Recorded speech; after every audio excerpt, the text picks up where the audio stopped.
Kita lanjutkan kembali perbincangan kita. Saya ingin ke Pak Tongam lagi. Pak Tongam, kalau tadi Anda menyebut bahwa soal aset kripto itu adalah hal yang legal sebenarnya dan ada 11 yang tercatat di OJK ya. Nah, kalau ini ada hal yang legal, itu artinya edukasi tentang apa itu aset kripto dan bagaimana sistemnya, itu jalan juga dong Pak dari OJK?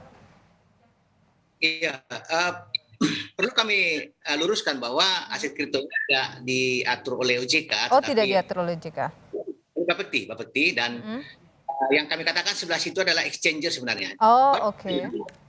Ribuan aset kripto saat ini, kalau kita lihat di CoinMarketCap, itu sangat banyak kripto-kripto. Tapi ada batasan di Indonesia dilakukan oleh Bapepti jumlah aset kripto yang diperdagangkan di Indonesia. Apa yang kita lakukan di situ adalah mengedukasi masyarakat secara masif tentunya bahwa aset-aset kripto ini adalah perdagangan biasa sebenarnya, perdagangan barang biasa, sehingga kalau kita beli dan jual itu tidak ada, artinya tidak ada keuntungan yang fix di sana. Oke. Oke, Pak Tongam. Ya, jadi itu artinya tidak ada keuntungan fix sebenarnya ketika kita berinvestasi di aset kripto. Jadi ketika ada yang menawarkan keuntungan fix itu sudah pasti adalah penipuan, begitu Pak Tongam ya? Ya, kami pastikan bahwa apabila suatu entitas yang menawarkan jual kripto dengan memberikan keuntungan fix atau melakukan kegiatan member get member, memberikan bonus kepada member yang kita rekrut, ini kami duga itu adalah penipuan. Karena apa? Karena dari mana mungkin dia mendapatkan uang untuk membayar kita secara fix? Itu pasti tentunya kegiatan-kegiatan yang dilakukan dengan merekrut peserta baru. Dia akan menjadi berjalan sepanjang peserta baru itu masih ada. Pada saat peserta baru tidak ada, seperti yang terjadi saat ini, itu mereka pasti kolaps. Jadi tinggal nunggu waktu aja. Oleh karena itu masyarakat supaya jangan korban, pahami bahwa perdagangan kripto tidak ada yang memberikan keuntungan fix. Kalau ada penawaran keuntungan fix 1% per hari, 14% per minggu, ini adalah kegiatan ilegal dan masyarakat kami minta tidak ikut. Dan kalau untuk mengecek soal situs-situs tadi itu bisa dilakukan di mana sebenarnya Pak untuk masyarakat bisa mengetahui ketika ada yang menawarkan dan lain sebagainya? Ya, tentu kita bisa melihat di Indonesia ini kan ada pengaturan mengenai aset kripto, yaitu ada infrastruktur yang saat ini adalah pedagang aset kripto. Oke. Nama-nama pedagang aset kripto itu bisa diakses di website OJK, di website Bapepti tentunya. Dan pedagang aset kripto ini adalah entitas yang memang legal di Indonesia untuk melakukan pertukaran aset kripto. Kemudian kegiatan-kegiatan aset kripto ini kan sama saja sebenarnya dengan jual beli barang-barang yang lain sebenarnya, hanya bentuknya adalah tidak berwujud tentunya.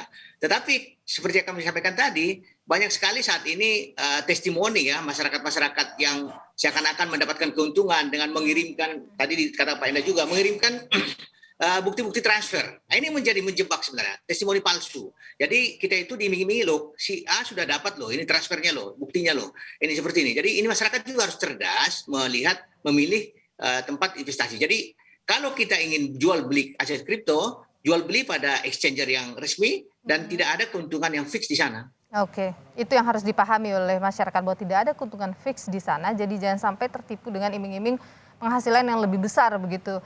Itu yang harus jadi catatan penting di sini. Saya ingin ke Mas Enda lagi. Mas Enda, kalau kita bicara lagi soal penipuan-penipuan lewat online ini, kita tahu bahwa perkembangan ini kan terus ada yang baru, ya. Ada hal yang kemudian hal baru yang menghasilkan uang lebih banyak, otomatis ini akan terus menarik masyarakat untuk ingin berinvestasi di situ dan lain sebagainya. Apa yang harus diambil, peran apa yang harus diambil pemerintah di sini menurut Anda? Ya sama ini ya, di satu sisi tentu yang dilakukan oleh pengawasan, penindakan ya yang dilakukan oleh teman-teman OJK dengan Pak Tongam di sini, saya rasa setiap bulan atau tiap berapa lama ya Pak Tongam selalu ada list investasi bodong yang diterbitkan gitu kan. lalu penutupan itu saya rasa secara khusus secara finansial harus terus dilakukan gitu ya. Di sisi lain memang sudah sedang berjalan dan sudah ada sebenarnya peningkatan literasi digital, itu juga jadi pesan Presiden di awal tahun 2021 kemarin. Lalu ada satu gerakan webinar, ada ratusan webinar yang dilakukan oleh Kominfo ya, lewat gerakan yang namanya Cyberkreasi. Tapi ya itu tadi, ini ongoing battle sebenarnya, karena akan selalu ada yang baru, akan ada selalu penawaran baru, pengguna internetnya juga ada selalu yang baru setiap hari. Jadi memang mungkin bukan hanya tugas pemerintah aja ya, tapi ini tugas kita bersama gitu. Teman-teman media, akademisi, influencer, semua harus tidak lelah-lelah untuk terus mengingatkan bahwa kemampuan berpikir kritis dan berpikir independen buat pengguna internet saat ini tuh jadi salah satu skill yang paling penting gitu. Kenapa? Karena kita nggak bisa lagi menyadarkan diri ke satu pihak atau beberapa pihak untuk kemudian menggantungkan diri untuk mendapatkan informasi yang paling benar gitu, karena satu, informasinya juga berubah terus, belum tentu apa yang kita tahu sekarang benar belum tentu terus benar. Yang kedua, tadi banyak yang memanfaatkan kondisi seperti sekarang ini untuk memberikan informasi yang belum tentu benar, dan juga karena ada keuntungan finansial justru malah menggunakan kenyataan ini untuk melakukan penipuan gitu. Jadi memang mau nggak mau tadi yang disampaikan Pak Tongam sudah sangat benar menurut saya. Ketika ada tawaran investasi yang terlalu sensasional, dapatnya bisa tiba-tiba banyak dalam waktu singkat, udah pasti langkah pertama curiga dulu gitu ya. Kalau memang mau aman sama sekali ya jangan ikutan gitu ya, jangan terpancing dengan iming-iming tiba-tiba dapat penghasilan besar gitu. Tapi Mas Enda, kalau Anda melihat ke depannya penipuan-penipuan melalui media sosial, utamanya di bidang finansial, itu akan terus terjadi?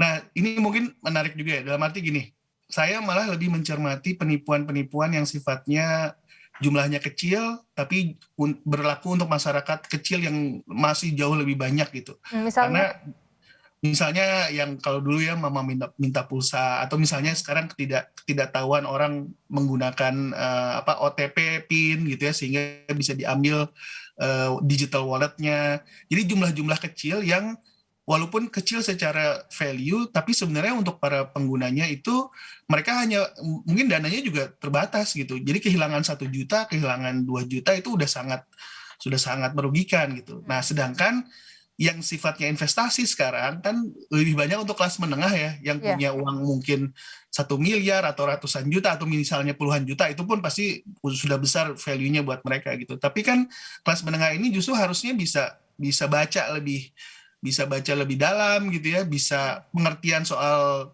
literasi finansial itu harusnya lebih tinggi gitu, sehingga harus jangan lelah-lelah jangan malas untuk terus baca, jangan tergiur oleh keuntungan sesaat yang bahkan pasti penipuan gitu. Oke. Terakhir Pak Tongam, kalau kita tadi Mas Enda sebutkan bahwa perkembangan, kita tahu digital terus berkembang, penipuan juga bisa saja akan terus mengikuti juga ritme di pasar, apa yang terjadi di lapangan.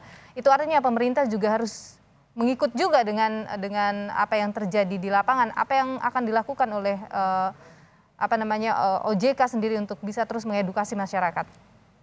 Ya, tentu inovasi-inovasi digital ini akan berkembang dengan generasi milenial yang sangat inovatif saat ini. Bisa saja terbit kegiatan-kegiatan yang tidak kita duga sama sekali tentunya. Seperti kata Pak Enda tadi, ada NFT saat ini, kemudian nanti ke depan kita nggak tahu.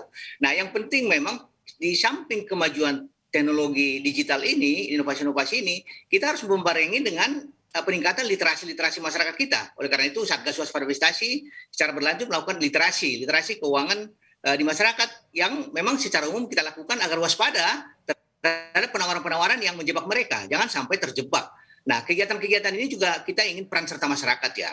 Peran serta masyarakat apabila ada penawaran-penawaran seperti memberikan imbal hasil tinggi dengan kegiatan yang tidak jelas, ini akan melaporkan ke kami. Karena ada sebagian masyarakat kita justru mereka masih mengikuti kegiatan-kegiatan ini dan tidak lapor kalau masih mendapat keuntungan. Setelah tidak untung baru mereka lapor. Nah, ini yang perlu kita kritisi di masyarakat. Jadi masyarakat kita di samping kita melakukan pemberantasan pada pelaku dan mengedukasi masyarakat, tentu peran serta masyarakat kita perlukan. Oke, terakhir sekali nih Pak Tongam. Kalau masyarakat ingin mengadu, ingin bertanya, mungkin mereka baru saja mendapatkan dicolek untuk berinvestasi tertentu dan kemudian ingin tahu lebih banyak soal itu, mereka bisa kemana nih Pak Tongam?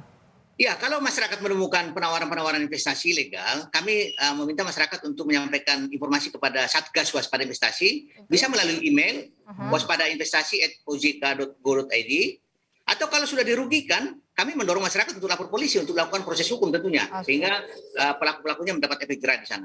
Oke, baik, di waspadainvestasi@ojk.com gitu ya Pak ya?